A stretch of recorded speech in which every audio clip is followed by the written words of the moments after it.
morning, teachers and company. My name is Angie Paola Lopez Guevara. I am 22 years old.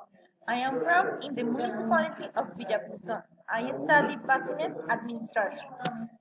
I currently work in Nara as a store operator. I do not have much free time. The schedules are very long. My favorite food is rice with chicken. I like to read, a bike, and cook. Villapinzon fairs and festivals. The traditional fairs and festivals of the municipality of Villapinzon in general are held from December 4 to 8 and 8 years. The largest festival is held.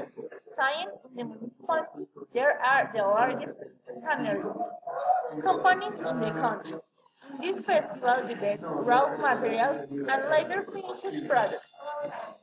An excellent fire is also celebrated where the ranchers of the municipality left with their best copies of cattle and a horse with his mate. At least there are several popular festivals at two times. I invite you all to come participate and get to know the spectacular fairs and fairy of festivals.